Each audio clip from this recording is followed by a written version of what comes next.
Okay, so in this video, I'm going to show you the perfect drill. So that the next time you go down to the driving range, you're going to get a great sense for how the downswing should be done correctly. Recent video, we were talking about the start of the downswing. And I was talking about how you should be getting a feeling of moving towards your lead side with an element of rotational movement to start the downswing. And it caused a little bit of uncertainty. And one of the reasons for this is because there are many professional golfers and lots of videos on YouTube where professionals who are playing on tour, PGA Tour, European Tour, talk more about bringing the arms down first to start the downswing, as opposed to triggering rotational movement. In golf, we're very aware of a kinematic sequence, and we know that the most efficient and best way to move, which is the majority of professional golfers do, is very much aligned where the hips lead. So the hips start, quickly followed by the trunk, then the arms, and then that energy is finally passed on towards the golf club. So although that's happening very quickly, okay, and it's not something that maybe we can easily see towards the naked eye, we know from research that that is happening. So that sort of begs the question as to, well, why do pros state that they pull their arms down first? So I think the first one, which we can all relate to, is that feel versus real. Just because somebody says that they're doing something as a conscious thought doesn't necessarily mean that's actually what they're doing. That would be my sort of first response to that answer. There's also a slight possibility that some of the golfers that talk about bringing their arms down first, they might not necessarily be using the optimum sequence that you would want in the golf swing, but that doesn't necessarily mean any of you that are watching it, whether you struggle to move your hips first, whether it's something that you feel doesn't work very well for you, then I think that should at least give you confidence that you can drop your arms down, and that will work absolutely fine for you equally, which should give you a sense of, well, encouragement. There's also a little part to this where professional golfers are aiming some advice towards amateur golfers that are generally watching. And one of the biggest problems with a large proportion of amateur golfers is an over-the-top motion. And the problem with the over-the-top motion when you start the downswing in this sort of manner rather than this sort of manner is that the easy response is just drop your arms down. Personally speaking, I don't feel that is what is causing the over-the-top motion, necessarily rotational movement. And that's exactly what this drill is going to be helping you towards. We're going to be doing this drill in two parts. Now the first part, we're going to be concentrating very much on what the lower body should be doing, and then we're going to talk about how the upper body should be responding with inside the same drill.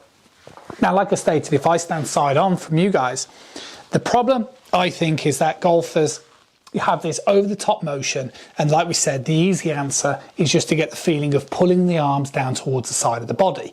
But you are going to be out of a sequence doing that. That's why your golf swing won't feel very powerful, because you're not really using your body to propel the club forward. It's more of everything is like a fight in the wrong direction. It's like this hip is going that way, your arms are going that way, your arms are going to get stuck, and this is the reason why you end up flipping the golf club. So we want to try and get out of that state. So the first problem that I always tend to see is that actually, yeah, okay, I meet lots of golfers that struggle with over-the-top tendencies, but that's always attributed to this trail hip moving forward rather than pulling the lead hip back. So the first thing you need to start doing is when you're starting to work on rotation, yes, you're correct. The answer is not just as simple as rotate as hard as you can, because that will give you that tendency to fire that side out. What you need to be practicing is making more of an effort on pulling the lead hip back. Now, as part of this drill, what we don't want to do is we don't want this drill to become too static, as you'll see as we'll carry on this video. But we need to do two things. We need to get the feeling of pulling the lead hip back first, similar to what I demonstrated from the sidearm perspective, but we also need to make sure that as we're doing this, the pelvis is moving towards that left-hand side. And if you drew a line through my lead ankle, you can see the way that my lead hip is moving back on towards that line. And that's a really key thing that you need to have that ability to navigate. What we're going to be doing is we're going to be kind of swinging up to the top and getting the feeling of how that lower body moves first and foremost. And when you start to move the pelvis, it'll have an influence on the trunk. And all of a sudden, you're going to learn, oh, actually, yeah, I can pull that lead hip back as long as I pull it towards that lead side. And it doesn't make me feel like I'm going to be over the top. And that's the first thing that we need to grow confidence with. So if we started to do that, and you start to practice, because you could do this at home. You can, with customers I've got, I get them to plop a chair towards the side of them, so on the outside part of the lead ankle, and I get them to sort of swing up and just get the feeling of pulling the lead hip back on towards that chair. And all of a sudden, that massively influences how they would normally sequence the downswing. So if you started to do that, well, then what about the arms? Well, the big thing that you're trying to do with your arms, and particularly your trail arm at the start of the downswing, is you're trying to bring the upper part of the arm down towards the side of your body. Now, again, there are different ways to do this. Some professional golfers really drive the elbow in front of the hip. Other golfers move it towards the side of them. But again, common amateur problem is to move in this sort of fashion where the upper arm isn't coming down to support you. So I don't think it's a case of that you want to pull your arms down as you start the downswing, because the tendency then is that this trail arm is going to get too stuck. If this force of pulling is far greater than this force of, shall we say, pushing the club, then again you're going to have tendencies to get steep, and that's going to potentially trigger that early hip extension. So what you need to be doing, in my opinion, is you need to be concentrating more on the upper part of this trail arm, moving down towards the side of your body, because this helps you keep the golf club on plane. I think if you pull maybe too hard with the lead hand, this could give you tendencies to get too steep.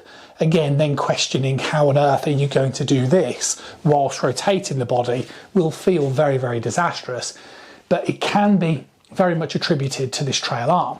Now, what you then need to start doing, and this is when it gets a little bit fun, right? Because you're starting to test that coordination, is you want to start doing a pump drill. I'm a massive fan of a pump drill. I'm also a massive fan of anything that resembles close to your normal golf swing.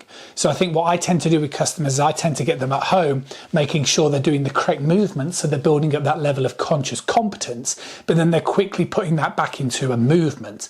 So what you're trying to do now is you're trying to synchronize as you start the downswing, pulling that lead hip back, as you bring that upper arm down towards the side of your body. And all of a sudden, as I'm doing this, can you see the way I'm swinging back and then recoil, swing back? And this is just giving me that feeling of momentum and sequence, which is going to give you a much better chance. And when you go down the range, you could do that. You can literally sort of swing back and pump this down 3 times, 2, 3, and then fire on that third attempt. And I bet you if you video it, the result might test your coordination, but you'll be very impressed in terms of how that downswing looks. And my final point for this video, and this is the important thing, is depending on your swing style will really influence how your swing needs to start feeling.